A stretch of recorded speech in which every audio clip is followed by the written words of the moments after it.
Сәлем оқушылар, қалдарыңыз қалай? Бүгін біз сіздермен ұбт география 10 сынып бойынша жаңа сабағымызды бастаймыз. Бүгін өтетін тақырыбымыз геосаяси ықпал етудің түрлері. Осының ішінде бүгін біз сіздермен қарастырамыз. Геосаяси әсер ету құралдары, ақпараттық психологиялық әсер, энергетикалық саясат, тікелей емес әсер ету құралдары және басқарылатын хаос стратегиясы. Кеттік.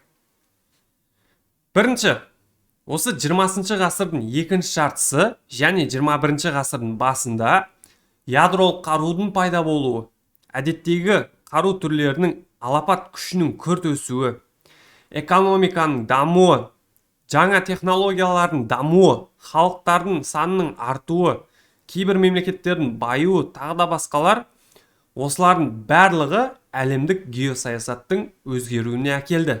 Және жаңа геосаяси әсер ету құралдар пайда болды. Қазір біз сіздермен осы геосаяси ықпал етудің заманауи құралдарымен танысамыз. Бірінші, ақпараттық психологиялық әсер. Бұл заманауи геосаяси ықпал етудің құралдарының бірі. Яғни ақпараттық қоғамда қазіргі 21-ші ғасыр бұл үлкен ақпараттық қоғам, барлығы осы ақпаратқа тәуелді, көп заттар. Яғни осы ақпараттың көмегімен қоғамдарды, халықтарды өзгертуге болады. Қалай өзгертеді ол? Яғни психологиялық тұрғыдан әсер ету. Мысалға, кейбір жаңалықтарды басқаша түрде жеткізу. Кейбір, мысалға, жаман нәрселерді жақсы етіп көрсету. Осылардың барлығы ақпараттық психологиялық әсерге жатады. Бұл қазіргі таңдағы ең үлкен құрал ақпараттық психологиялық.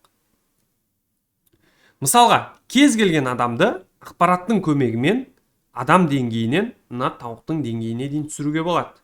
Немесе кез келген тауықтың деңгейіндегі адамды адамның деңгейіне дейін өсіруге болады. Осы ақпараттың көмегімен. Түсінікті ғой, Энергетикалық саясат. Энергетикалық саясатта бұл қазіргі заманауи геосаяси ықпал етудің құралдарының бірі. Яғни, оның басты көзі энергетикалық ресурстар. Осы энергетикалық ресурстар саясат құралы. Осы энергетикалық ресурстардың көмегімен бір мемлекет, немесе мемлекеттер тобы басқа бір саяси ахуалға әсер ете алады. Мысалға, мұнайдың бағасын өсіру, немесе мұнайдың бағасын түсіріп жіберу, немесе мұнай өндіруді көбейту, немесе қысқарту, осының барлығы энергетикалық ресурстар мен геосаяси жағдайға ықпал етуге жатады. Түсінікті ғой сіздерге? Тікелей емес геосаяси ықпал стратегиясы.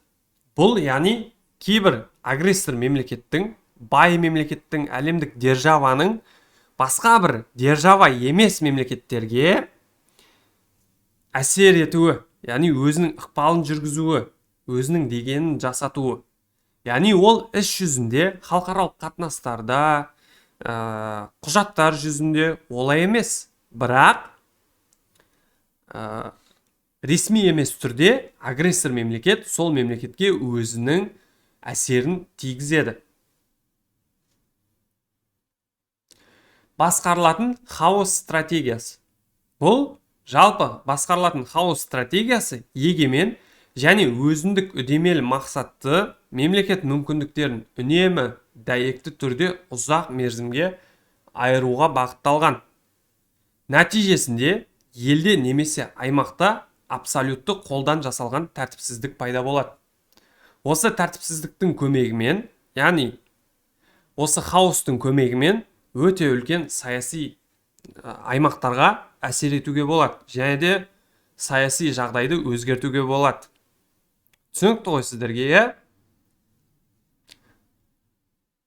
Сіздерге түсінікті болса, осымен біздің бүгінгі сабағымыз аяқталды. Сіздерге қызықты болды деген ойдамын. Келесі сабақта кездескенше, қош, сау болыңыздар.